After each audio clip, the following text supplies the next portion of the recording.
Hey guys, this is Mizan and subscribe to Siddharth Kanan's YouTube channel now.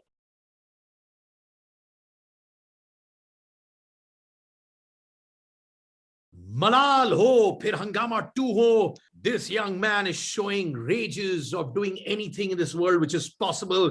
मेरे छोटे भाई कैसा है भाई? All well? Thank you so much for the intro, sir. All good. Thank you so much for having me. Lovely to be talking to you. I watch a lot of your videos. I watch your show. I love it. So it's wonderful to be in touch with you and talking to you. But it's all the love for the family. But you know what? You know Javed Jafri, जिनके so मैंने school में देखा था on Channel V, hosting shows. I mean, I've done so many shows with him and I truly love him. Your grandfather Jagdeep जी, कभी कभार लोगों को लगता है यार मिजान आया है यार, वो तो फिल्म इंडस्ट्री के परिवार से, उसके लिए तो सब चीज बहुत आसान है यार, माने बस फिल्में नहीं चली एक और फिल्म मिलेगा वैसे. बिल्कुल. Do you face that baggage of people का judgment on you? 100%, 100%. वो जजमेंट तो होती है लोगों से, वो कमेंट्स तो आती हैं, स्पेशली आज के टाइम में जब नेपोटिज्म इतना बड़ा एक मुद्दा बन गया है दुनिया भर.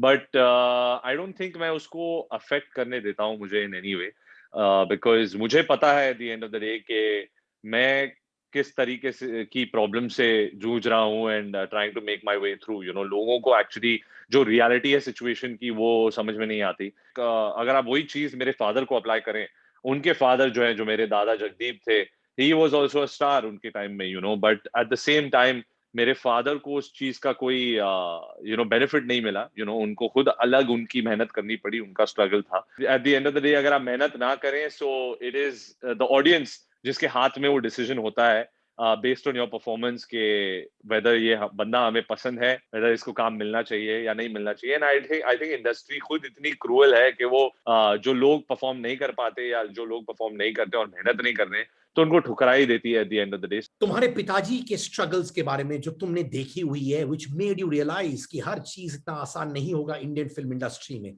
यू नो मेरे फादर कभी जाके उन्होंने कभी किसी के साथ सोशलाइज नहीं किया, कभी जाके पार्टीज में आपको दिखेंगे नहीं. ये चमचागिरी नहीं की लोगों की in order to get work. And I feel आज तक 40 साल हो गए ऑलमोस्ट इंडस्ट्री में उनको, एंड इतना काम किया है उन्होंने इंडस्ट्री में, दैट इज सोनली बिकॉज उनके टैलेंट के आधार पर. एंड और आज भी मेरे फादर में इतना टैलेंट है कि वो अगर फिल्में ना हो तो डबिंग करते हैं, डबिंग ना हो तो एड्स करते हैं, एड्स ना हो तो लाइव परफॉर्मेंसेस करते हैं, लाइव परफॉर्मेंस नहीं हो तो स्टैंड अप करते हैं. So at the end of the day उनके टैलेंट की वजह से वो आज बरकरार है. And hats off to him for the amount of effort and struggle that he is gone through. Because ऐसा भी वक्त था हमारे फैमिली में, जहाँ ऑब्वियसली हमारे पेरेंट्स तो ये बातें हमसे करते नहीं, बिकॉज वो चाहते नहीं कि उनके बच्चे ऐसा सोचें कि घर पे पैसे नहीं है या ये स्ट्रगल्स हैं, ये प्रॉब्लम्स हैं. तो आई थिंक अब मैं जब भी कोई भी चीज के बारे में सोचता हूँ तो मैं सोचता हूँ यार मेरे फादर ने इतनी मेहनत की है, इतने लोन्स उठाए हैं और उस लोन्स को चुकता करना, काम करना, इतने सारी फिल्में की हैं जो एक्चुअली वो नहीं करना चाहते थे, बट फिर भी की बिकॉज पैसों की जरूरत थी. एंड आज मैं उस मुकाम पर पहुंचा हूँ, आई फील के enough, because मेरे father भी he's 57 years old, अभी बहुत हो गया, and I want to take up that responsibility. I want to take that baggage and let him be. यार it's time for him to relax and enjoy करें अपनी जिंदगी मेरे मॉम के साथ, हमारी फैमिली के साथ. और जो काम का जो बोझ है वो sort of मैं चाह रहा हूँ कि मैं उठा लूँ और मैं अभी काम करूँ और आगे बढ़ूँ और वो थोड़ा रिलैक्स करें. काफी काम कर लिया उन्होंने हमारी फैमिली के लिए. और ये बताओ, तुम रणवीर सिंह के लिए बॉडी डबल थे इन पद्मावत. जी. Tell me about that. So I was assisting on Padmavat and फिर उसके दौरान मलाल आ गई थी. एंड जब मैं पद्मावत कर भी रहा था, एक्चुअली मेरा जो एक्टिंग स्कूल है वो संजय सर के साथ ही रहा है, बिकॉज मैंने कोई एक्टिंग क्लासेस नहीं की है, डांस क्लासेस नहीं की है, nothing of that sort. And I am so glad कि मुझे मौका मिला कि मैं पद्मावत पे असिस्ट कर पाया, वो भी संजय लीला भंसाली को. इतनी बड़ी फिल्म है, इतने बड़े अभिनेता हैं, दीपिका पादुकोण, रणवीर सिंह, शाहिद कपूर. सो उनसे बहुत कुछ सीखने को मिला. सेट पर जब मैं होता था तो मैं उनको ऑब्जर्व करता था, और सर जो है उनका भी मुझ पर, संजय सर जो है उनका भी मुझ पर इतना भरोसा और ट्रस्ट था कि वो जो रिहर्सल्स है सारे सीन्स के वो मेरे साथ करते थे, जो ब्लॉकिंग्स थी वो सब मेरे साथ करते थे, और वो रिकॉर्ड करते थे और मुझे बुलाते थे और बोलते थे कि ये देखो तुमने ये बराबर किया है, ऐसा लुक देना चाहिए था, ये expression is right, this expression is wrong. तो ये जो वन ऑन वन एक्सपीरियंस रहा ना, ये बहुत इसने मुझे बहुत हेल्प किया। और फिर ऑब्वियसली किस्मत का खेल देखिए कि एक दिन मैं संजय सर को उनके जन्मदिन पर विश करने गया था पद्मावत की सेट पर, और संजय सर ने कहा अरे यार गुड तुम आ गए, बिकॉज कल कुछ कर रहे हो? मैंने बोला नहीं सर आप बताइए। तो उन्होंने कहा कि कल रणवीर एक्चुअली अवेलेबल नहीं है, एंड हम चाहते हैं कि कोई आके ये सीन करे हमारे लिए, ताकि हम जो बाकी के शॉट्स हैं वो ले सकें। मैंने बोला of course sir I will be there.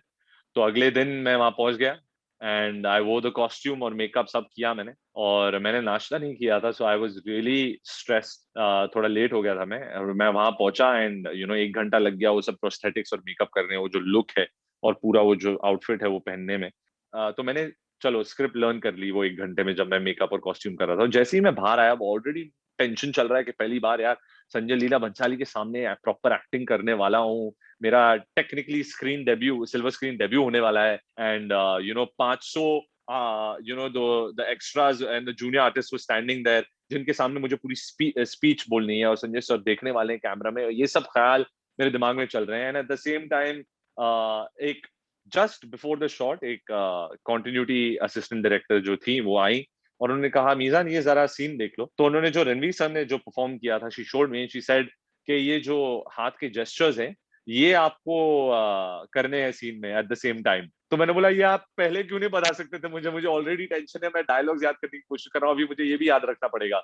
But regardless फिर मैं वहां गया, एंड आई वाज टेरिफाइड। मेरी हालत बहुत खराब थी, मेरी बैंड बजी हुई थी, बट स्टिल मैं वहां खड़ा हुआ, and I did the whole shot, I did the scene, and and Sanjay sir उसके बीच बीच में आते गए, और उन्होंने बोला ऐसा करो ऐसा करो। फिर एकदम से वो कभी कभी बीच में कहते थे कि अरे मैं तुमको क्यों डायरेक्ट कर रहा हूँ, it doesn't matter, I mean we are taking the shots of the others anyway, then he used to go back on his director's chair and start framing the scene. But ये जो experience रहा और जो मौका मिला, I think ये जिंदगी भर नहीं भूलूंगा। शिल्पा शेट्टी, तुम्हारा गाना चुरा के दिल मेरा, I like ji the new version, but we know there is a certain segment जो कह रहा है ये अक्षय कुमार था, जी मिजान आया है, मुझे गाना पसंद नहीं आया है, न्यू एज वाला, जी मुझे प्रीवियस गाना पसंद आया.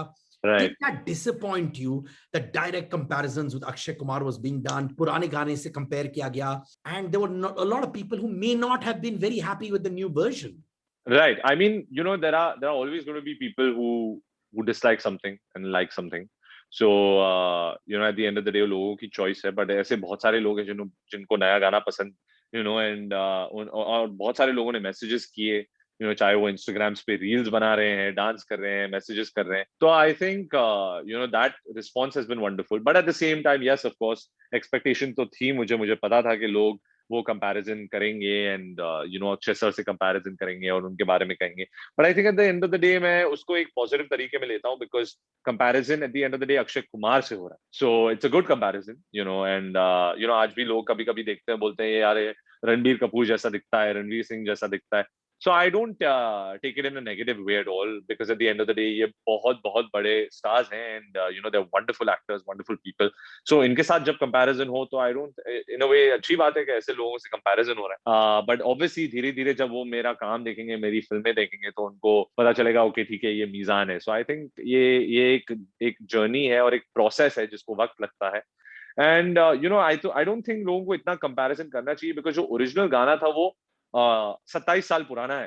आई don't think it's that right actually, अगर आप मुझसे पूछें, for people to compare it, because 27 साल बाद आप एक गाना बना रहे हो, you can't expect Kumar Sanu sir only to sing that song, और वो जो गाना था एक रोमांटिक सेंसुअल नंबर था, नॉट अ डांस ट्रैक। और आज का जो हमने बनाया है, एक डांस ट्रैक बनाया है, and at the same time Shilpa Shetty को रखा है जो ओरिजिनल गाने में थी, और मेरे हिसाब से तो she is aging in reverse. She's looking way better than before. She's looking absolutely stunning, and she's killed it in the song. And I like the song, and I've given it my 100%. That's the most I can do. Now listen, you're a very eligible bachelor, okay? जी नव्या नवेली नंदा को आप date कर रहे हो कि नहीं? नहीं, obviously बहुत सारे लोग ये सवाल पूछते हैं, बट मैं एक और बार बता देता हूँ कि I am actually single, and जो सिंगल गर्ल्स हैं, they have nothing to worry about. और but जब when this link up and all happens, क्या वो तुम्हारे इक्वेशन को नव्या के साथ अफेक्ट करता है? No not at all. I think वो खुद इंडस्ट्री से आती हैं, तो वो समझती हैं ये सारी बातें, एंड आई डोंट थिंक वो बहुत ही मच्योर हैं और वो ये बातों को अफेक्ट करने देती नहीं है। तो क्या बच्चन साहब ने ये बात नहीं की तुम्हारे साथ? नहीं नहीं, मैं एक्चुअली इस मुद्दे पर उनसे बात हुई नहीं है कभी। मैं आज भी उनसे काफी इंटिमिडेट हुआ। आई थिंक सब इंटिमिडेट होते हैं बच्चन साहब, बट नो, आई थिंक ये इस बारे में चर्चा हुई नहीं है, and I think it's wrong for me to even say anything वहां पर जाकर इस बारे में। तो मैं इस बारे में बात करता नहीं हूँ ज्यादा उनसे या किसी और से। जी, शिल्पा शेट्टी पे क्रश था कि नहीं? ऑफ कोर्स सर, किसका नहीं था। और फाइनली ये मौका मिला। आई थिंक किसी को भी मौका मिला होता शिल्पा शेट्टी के साथ डांस करना तो वो जरूर करता, specially looking at the way she is looking now. And and hats off to her for what she has done. 14 साल के बाद उनका एक वनवास जो है सिल्वर स्क्रीन से खत्म हो रहा है, and she is back killing it on चुरा के दिल मेरा. She's a wonderful person, and I'm crushing over her every time I see her. I love her.